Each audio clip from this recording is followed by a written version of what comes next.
ابھی ایک ہندو مسلمان ہوئی ہے لڑکی خاتون, تو جن کے ہاتھ پہ مسلمان ہوئی وہ میرے پاس آئے تھے. انہوں نے بتایا کہ وہ مندر میں وہ کرتی تھی ہے نا, مندر میں صبح صبح وہ بتوں کی دھلائی کرتی تھی.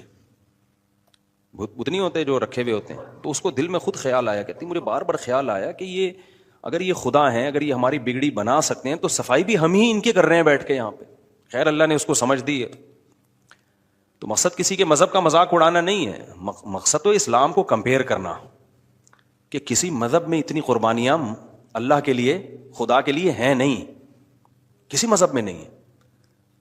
تھوڑی تھوڑی کچھ رسومات ہیں بس, اس سے زیادہ نہیں ہے.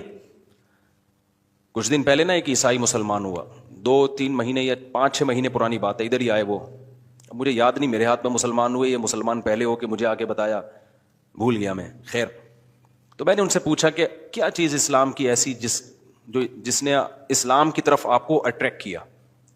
یہی مسجد کی بات ہے. انہوں نے کہا میں نے سب سے پہلے دیکھا یار, جس مذہب میں اللہ سے اتنا مضبوط ریلیشن ہے کہ 5 دفعہ وہ اللہ کے سامنے سجدہ کرنے کا حکم دیتا ہے, تو یہ ریلیشن تو اسی کو کہتے ہیں تو دنیا کے کسی مذہب میں ایسا ریلیشن ہے ہی نہیں.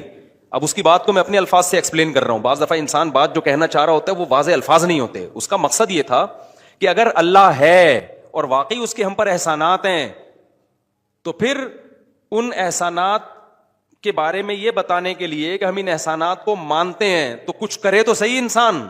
تو کرنے کے حکم تو صرف اسلام دیتا ہے, اسلام کے علاوہ تو جتنے مذہب ہیں اس میں تو کچھ کرنا ہے ہی نہیں. تو یہ کیا بات ہے یار, وہ اللہ جس کا ریلیشن سب سے زیادہ کسی مذہب میں اس کو لفٹ کرائی نہیں جا رہی ہے. کسی مذہب میں ہفتے میں 1 دن عبادت گاہ میں چلے جاؤ, وہاں بس گھوم کے واپس آ جاؤ.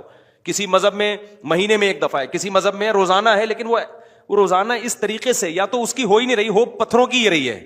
ریلیشن آپ کا آپ کے ابا سے ہے اور آپ سیوا کر رہے ہو وسیم بھائی کی, تو ابا کو غصہ آئے گا کہ نہیں آئے گا؟ جو مشرک جو بتوں کی عبادت کرتے ہیں نا, وہ کہتے ہیں ہم اللہ کو راضی کرنے کے لیے ان بھگوانوں کے سامنے جھکتے ہیں, تو اللہ کہے گا عبادت میری کر رہے ہو اور جھک کس کے سامنے رہے ہو. یہ تو ایسا ہی ہو گیا, آپ کا ابا سے بہت زبردست ریلیشن ہے, ابا بیمار ہوئے آپ اس کو نہیں لے کے جا رہے, پڑوسی بیمار ہو گئے آپ اس کو اسپتال لے کے جا رہے ہو, اور آپ کو ابا آپ کی روح اس پڑوسی میں آئی ہوئی ہے, ٹھیک ہے. ابا کہے گا بھائی اس کی کیا دلیل ہے کہ میری روح اس میں آئی ہوئی ہے؟ تو اللہ بھی کہتا ہے ان پتھروں کے سامنے جب تم جھکتے ہو تو کیا دلیل ہے کہ میں ان کے سامنے جھکنے سے خوش ہوتا ہوں؟ کیا دلیل ہے اس کی تمہارے پاس؟ یہ کس نے تمہیں بتا دیا ہے؟ سمجھ میں نہیں آ رہی میرا خیال ہے بات. تو واحد مذہب ہے میرے بھائی اسلام, جو جب کہتا ہے نا کہ اللہ ہے تو تمام لوازمات کے ساتھ مانتا ہے پھر اس کو, اللہ کو. سمجھ میں نہیں آ رہی میرا خیال ہے بات. مثال کے طور پر آپ اپنے ابا کو ابا مانتے ہو اور وسیم بھائی کو وسیم بھائی مانتے ہو, ابا نہیں مانتے. ایک دن وسیم بھائی نے آپ نے کہا 1 گلاس پانی پلا دو, وسیم بھائی نے آپ سے کہا, آپ نے 1 گلاس پانی پلا دیا. ایک دن ابا نے کہا 1 گلاس پانی پلا دو, آپ نے ابا کو بھی 1 گلاس پانی پلا دیا. تو آپ کے ابا میں اور وسیم بھائی میں اس خدمت سے کوئی فرق پتا چلا ہے بھائی؟ ابا کا مطلب پتہ ہے کیا ہوتا ہے؟ ساری زندگی ان کے ساتھ رہنا, ساری زندگی ان کو پوچھنا, پیسوں کی ضرورت ہو پیسے دے رہے ہیں, سر میں درد ہے پاؤں دبا رہے ہیں, ہسپتال لے جانے کی ضرورت ہے کہاں لے کے جا رہے ہیں؟ بولتے کیوں نہیں, ہاسپٹل لے کے جا رہے ہیں. بہو کا بیگم کا ابا سے جھگڑا ہو گیا تو بیگم کو سمجھا رہے ہیں کہ یہ میرے ابا ہیں, ان سے تھوڑا تمیز سے بات کیا کرو.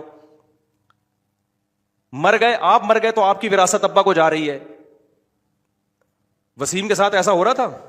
بولتے کیوں نہیں بھائی, وہ آپ کا پڑوسی تھا, اس نے ایک دن آپ سے پانی مانگا آپ نے دے دیا. ہسپتال ضرورت ہوگی آپ بولے گا بھائی تو اپنے بچوں سے بول, میں پاگل ہوں, میں تو تیرے جوان بچے گھر میں موجود ہیں, وہ لے کے جائیں گے تجھے.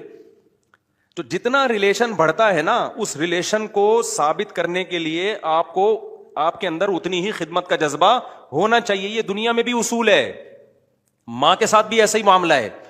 ساری زندگی ماں بچوں کو روٹیاں پکا پکا کے کھلاتی ہے کہ نہیں کھلاتی؟ اس لیے کہ بچے ہیں. پڑوسی کا بچہ آ جائے, اماں 1 دفعہ کھلائے گی, اس کے بعد بولے گی بیٹا جاؤ یہاں سے بھاگو, ہم کوئی نوکر لگے ہوئے ہیں. کیونکہ ماں کا ریلیشن اولاد کے ساتھ کیا ہوتا ہے؟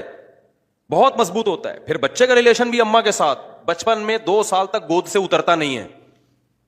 پھر ہر تھوڑی دیر میں جب کوئی مصیبت آئے گی امی امی کرتا ہے, بھاگتا کس کے پاس ہے؟ ماں کے پاس بھاگتا ہے. پھر جب ذرا بڑا ہو جاتا ہے تو اماں کی ڈانٹ ڈپٹ برداشت کرتا ہے, کبھی آگے سے بول لے تو سوری کرتا ہے. یہ ندامت ہوتی ہے. کتنے ماں باپ کے اور اولاد کے جھگڑے آتے ہیں, لیکن اس میں اولاد پریشان بھی ہوتی ہے کہ ہم نے ابا کے سامنے اونچی آواز سے بات کر لی, کاش ایسا نہ ہوتا.